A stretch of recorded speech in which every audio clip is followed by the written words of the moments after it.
If you have not had much experience with determining the type of thermostat you're going to want to use for your specific purpose, it can be very difficult to determine exactly what kind and type of thermostat you're going to want to get.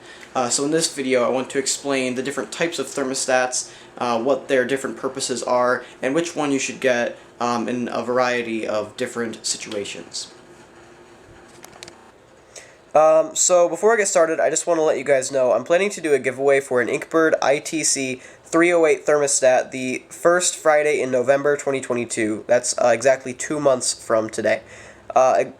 Basically how this will work is, if I can get more than 50 new subscribers to my YouTube channel by the first Friday in October, which is exactly 1 month from today, I'll actually do the giveaway. Basically, after that point, what'll happen is I will, in my video that week, the first Friday in October, I will give you guys instructions on how to sign up to be involved in the giveaway. Like I said, I'll give you instructions then, but the instructions will basically be as follows. I will put a link to my Facebook page in the description of that video. All you'll have to do is go to that, click on that link, go to my Facebook page, and then on that Facebook page, I'll have a post specifically for the purpose of this giveaway. You'll just need to comment on that post, whatever you want to comment on the post, and you will be in the running to win this thermostat. One more thing you'll need to do before actually being involved in the giveaway, you'll also need to join INKBIRD's fan club, which I will put a link to that in the description of this video, as well as the video where I give you more detailed instructions on how to become a part of this giveaway. So I just wanted to give you guys a heads up so that you could be expecting that giveaway and help me get to 50 new subscribers so that we can actually do it. The first thermostat that a lot of people will use for their leopard gecko or other reptiles enclosures for certain heaters is a regular just on-off thermostat.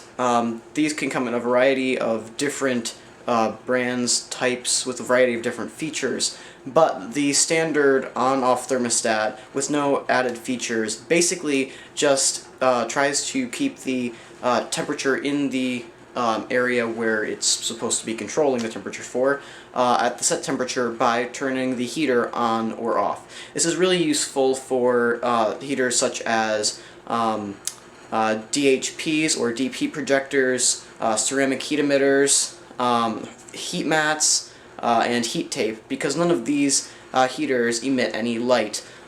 With this type of thermostat, if you were to try to control an incandescent or other light bulb with this type of thermostat, you would have lights constantly flipping on and off throughout the day, which could mess up your reptile's photo period. So this is not the best option for people who are trying to heat their reptile's enclosure with some sort of heater that emits light, because that can be disturbing and possibly stressful for the reptile. But if you are using something such as, like I said, ceramic heat emitters, deep heat projectors, heat tape, or heat mats, this can be a really great type of thermostat.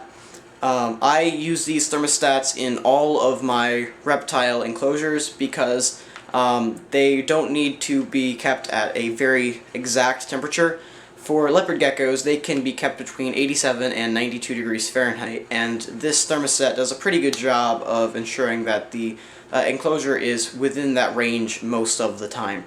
If I was trying to keep the temperature at a very, very exact, precise temperature, such as if I was to use a thermostat for an incubator, I would want to use something that will keep the temperature a little more precise, because with incubating reptile eggs, if the temperature is not as precise as possible and consistent as possible, it can negatively affect the eggs to the point of causing birth defects in the baby reptiles. So of course that's not something you want, and I have had good experiences when using an on-off thermostat in an incubator, but it's recommended to use a dimming or pulse proportional thermostat in that type of situation, and I'll get more into that a little later on.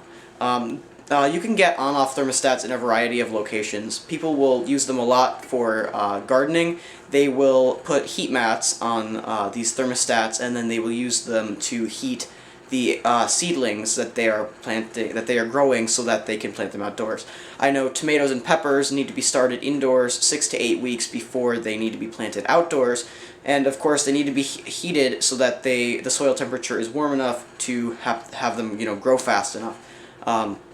So the way most people prefer to do this is by using an under-tank heater, and you have to keep the heat mat on a nice, consistent, precise temperature range. Not super precise, but precise enough to where you have to have a certain range. And the best way to control the temperature is with the use of a thermostat. And in that case, it's not necessary to have a dimming or pulse proportional thermostat, because it doesn't need to be that precise. And dimming and pulse proportional thermostats, as I will explain later on in this video, can be very expensive and unnecessary for this application. So most people, when using heat mats, will use thermostats, just regular on-off thermostats, because it's a lot cheaper than any other type of thermostat, and it does its job relatively well. So if you're heating your reptiles enclosure with something that does not give off any light, it's probably going to be pretty good for you to use an on-off thermostat. It would be better to use a dimming or pulse proportional thermostat to keep the enclosure at a more steady temperature, but that's not necessary, and it can be up to even $130 more expensive to go from a regular on-off $20 thermostat to a herpstat, which is an advanced dimming thermostat that I will explain later on in this video.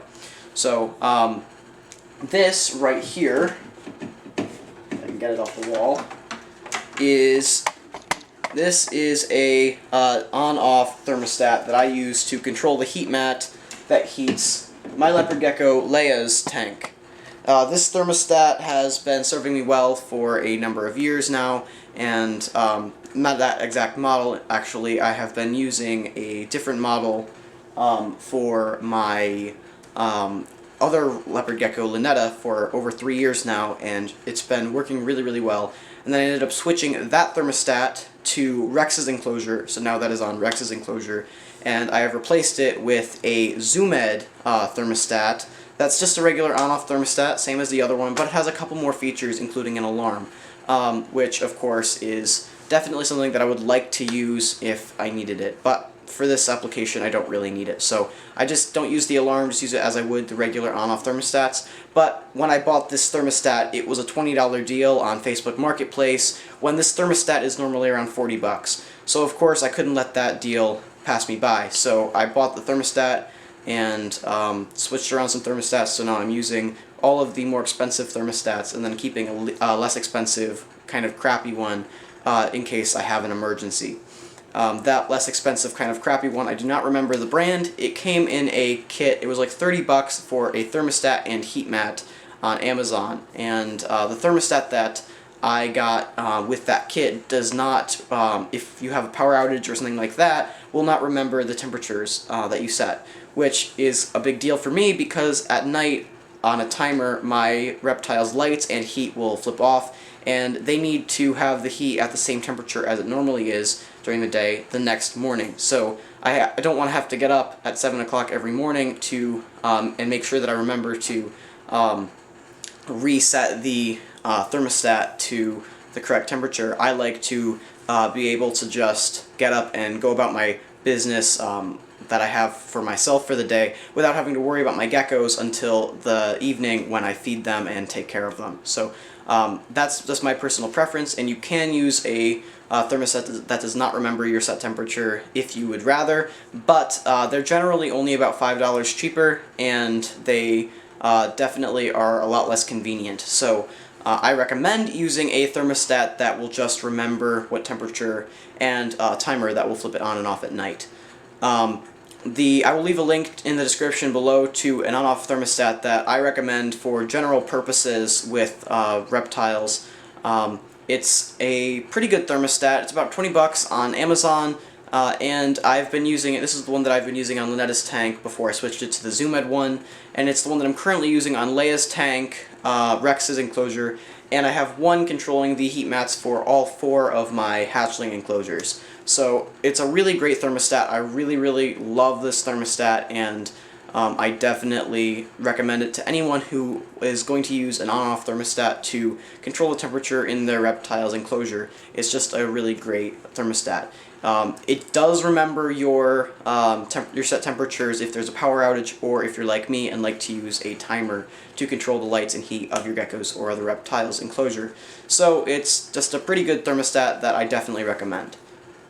Moving on to the dimming thermostats. Dimming thermostats, as the name implies, they dim the heater at a specific amount to keep the temperature at the probe the correct temperature that you've set the thermostat for. It's kind of hard for me to explain, just because I'm having trouble putting it into words, I guess. But basically, it keeps the heater generating just enough heat to keep the enclosure at the set temperature, barely above and barely below. With the on-off thermostats, it just turns the heat on or it turns the heat off. With these dimming thermostats, it will automatically change the increments of electricity that it's giving to the heater to keep the heat slowly rising as it gets closer to the set temperature, and then slowly decreasing as it gets further up past the set temperature, and just keeps the temperature at an overall pretty steady range. This is the kind of thermostat I recommend for people who are going to be using a thermostat to control a homemade incubator, or for people who want to use an incandescent bulb or other light-emitting heater for their reptile's enclosure. Basically, with a light bulb, what this will do is ensure that your lights are not flipping on and off constantly, and that will enable your gecko to have or other reptile to have a proper photo period, as well as the proper levels of heat. In an incubator, this will also allow your eggs to experience consistent temperatures that don't have as wide fluctuations as they would have if you were using an on-off thermostat. That being said, I have used an INKBIRD ITC, I think it's 1000F, thermostat to control the temperature in both of my two incubators, one that is controlling the temperature for gecko eggs, and one that is controlling the temperature for cricket eggs. And I have not had, I've had, I think, one malformed leopard gecko and no obvious malformed cricket clutches. Of course, it's kind of hard to examine every single pinhead, and I don't examine every single pinhead, but I haven't noticed any clutches that seem to have just been a weird clutch or something like that. And I think if you are on a budget like I was when I was putting together my incubator, an on-off thermostat can do the job well. But if you are willing to spend a little more money, the best option for an incubator is going to be a dimming or pulse proportional thermostat, which I'll explain next. So, like I said, a dimming thermostat is a really great thermostat that you can get.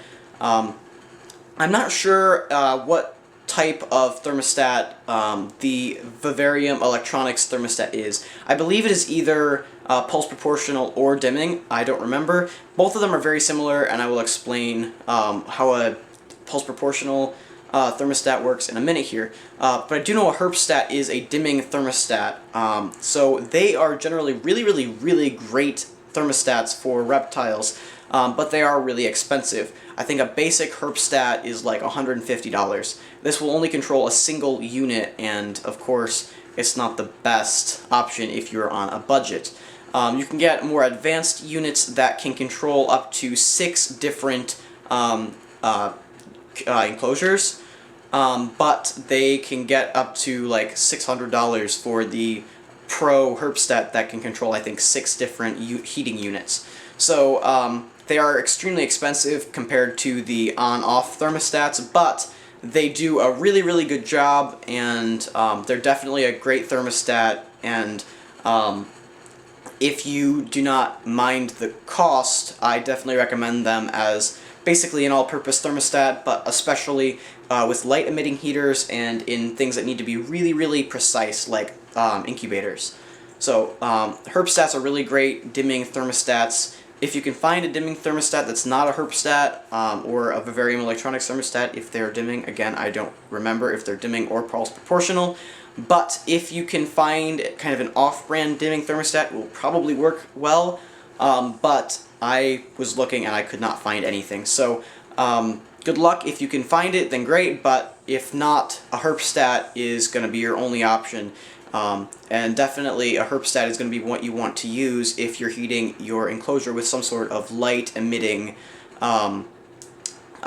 heater.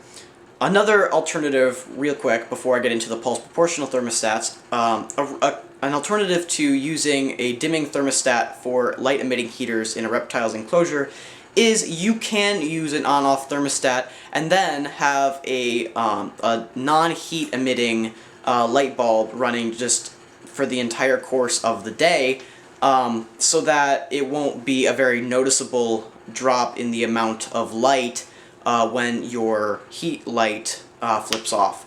That's something that I've just I just thought about that. I haven't actually tried it myself, but it's in my mind it's reasonable to assume that it wouldn't affect the reptile too much to have one of their two lights flipping on and off and having the other one just staying on and constantly providing light during the hours it's supposed to have light. So that should work. I haven't tried it myself, but I would be willing to bet that that would work.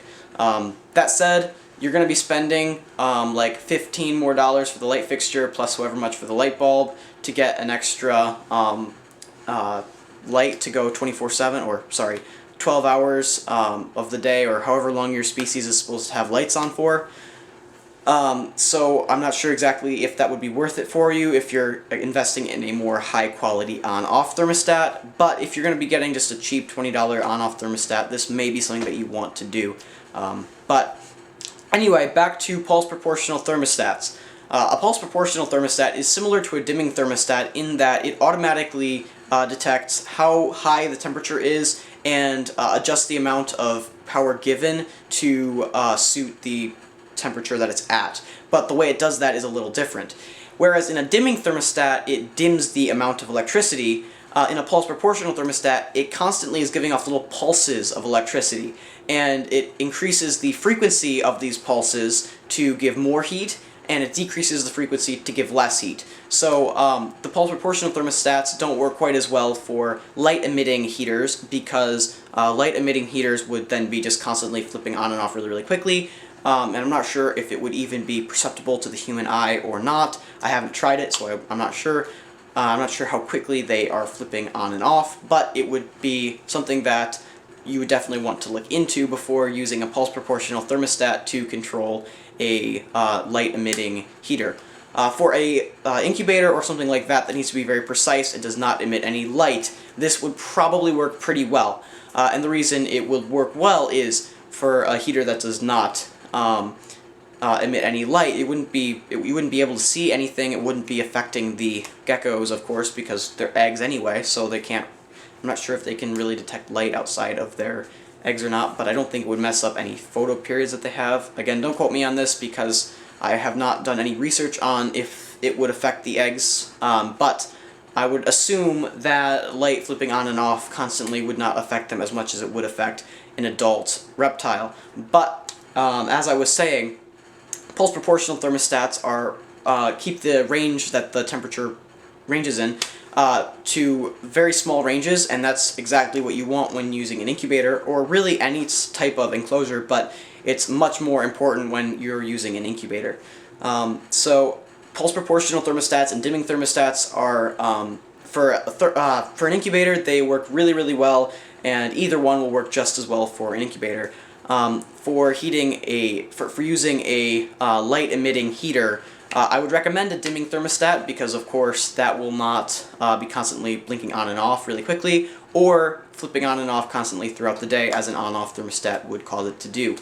If you're heating a reptile's enclosure with something that does not emit any light and that does not need to be super precise, so in most cases, honestly, of heating basically any case of heating a reptile's enclosure with an undertank heater, unless it's like some sort of more specialized species that really needs a very precise environment that can't really range 5 degrees, then a on-off thermostat will work pretty well, and it's a lot cheaper, and the geckos don't seem to have any adverse effects from using an on-off thermostat rather than a dimming thermostat or pulse proportional one. So I recommend for most purposes that you use an on-off thermostat, which, like I said earlier, I will be putting a link to a pretty good one in the description below. It's about 20 bucks on Amazon, and it's a really, really great thermostat. For dimming thermostats, I will be putting a link to a herpstat in the description below. You can check out the herpstat, see exactly what you want to, what you want, like what model you'd want and whatever. There are a bunch of different models, but all of them are pretty expensive compared to the on-off thermostats. I will also be putting a link in the description to a Vivarium Electronics thermostat. I apologize, I don't remember if it's a pulse proportional or a dimming thermostat, but either way, you can probably figure out pretty easily by going onto their website, and either way, it's a really good thermostat that's definitely worth checking out. So that's for most, like I said, for most non-light emitting heaters, you're going to want to use an on-off thermostat just because it's cheaper and it works relatively well. For a light emitting heater or an incubator, you'd want to use a dimming thermostat, or for an incubator, you may want to use a pulse proportional thermostat, depending on basically just price and personal preference. So, yeah. I hope you enjoyed today's video. Be sure to like, comment, and subscribe, and don't forget to check out my website at herphusbandry.weebly.com. I will leave a link to that in the description below. Thanks for watching, and I will see you next time.